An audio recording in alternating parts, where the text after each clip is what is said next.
Assalamualaikum warahmatullahi wabarakatuh. Perkenalkan, nama saya Raju Gisin Gapar, NPM 1834020320.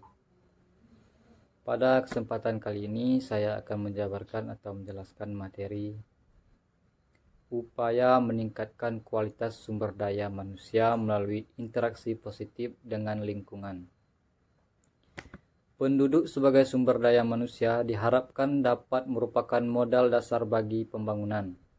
Pada kenyataannya, ternyata masih menghadapi berbagai masalah, baik ditinjau dari sudut pola penyebaran, mobilitas, laju pertambahan, jumlah, dan kualitasnya. Ditinjau dari kualitasnya, baik fisik maupun non-fisik, keduanya relatif rendah. Kualitas fisik yang dilihat dari sudut tinggi badan dan besar tubuh serta derajat kesehatan yang diukur dari panjang harapan hidup.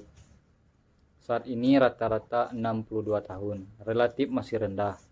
Sedangkan ditinjau dari sudut kualitas non-fisik, seperti tingkat pendidikan, masih sekitar 78%. Dari angkatan kerja hanya mempunyai pendidikan dasar atau kurang. Peningkatan sumber daya manusia diarahkan kepada penguasaan ilmu dan teknologi untuk mengelola sumber daya alam tanpa merusak keseimbangan ekosistemnya, dan bahkan mampu melaksanakan usaha-usaha konservasi sumber daya alam tersebut. Dengan demikian, interaksi yang terjadi antara manusia Indonesia dengan lingkungannya adalah interaksi positif. Untuk dapat berinteraksi positif, maka manusia Indonesia harus belajar untuk mengenal dan mengetahui kedudukannya sebagai salah satu unsur pembentuk ekosistem, baik melalui pendidikan persekolahan formal maupun luar persekolahan non-formal. Oke, judul yang kedua, pembinaan sumber daya manusia hubungannya dengan pelestarian sumber daya alam. Secara antropologi budaya, manusia merupakan makhluk Tuhan tersempurna karena pada manusia selain kehidupannya dianugerahi cipta, rasa, dan karsa, maka lahirlah manusia budaya atau berbudaya. Sebagai manusia berbudaya, ia memanfaatkan sumber daya alam, selanjutnya disingkat SDA, dalam usaha mempertahankan ekosistem dan kelangsungan hidupnya. Sumber daya alam secara garis besar dapat dibagi menjadi dua, yaitu SDA yang dapat diperbaharui dan SDA yang tidak dapat diperbaharui.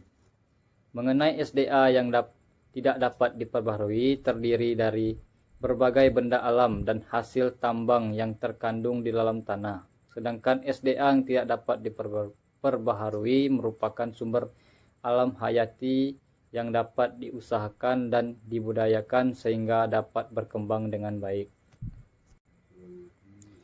Dari pembahasan di atas dapat disimpulkan bahwa salah satu cara dalam pembinaan sumber daya manusia hubungannya dengan pelestarian sumber daya alam adalah melalui pendidikan, yaitu melalui pendidikan kependudukan dan lingkungan hidup, baik secara formal maupun non-formal.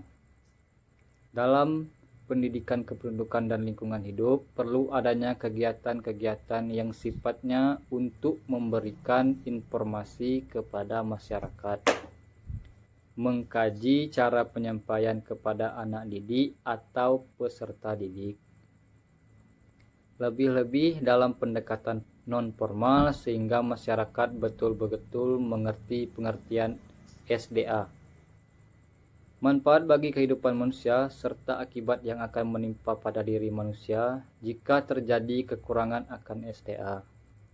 Adanya pembinaan terhadap sumber daya manusia hubungannya dengan pelestarian sumber daya alam secara baik dan terpadu antara jalur pendidikan formal dan non-formal, maka dapat diharapkan sumber daya alam dapat dimanfaatkan seefisien mungkin sehingga generasi yang akan datang tetap dapat menikmatinya. Oke, terima kasih. Itulah penjelasan dari saya. Apabila ada kesalahan, saya mohon maaf. Tapi sebelum saya menutupi video ini, saya akan memberikan pertanyaan kepada teman-teman saya. Menurut teman, bagaimana cara meningkatkan kualitas sumber daya manusia suatu masyarakat? Terima kasih. Wassalamualaikum warahmatullahi wabarakatuh.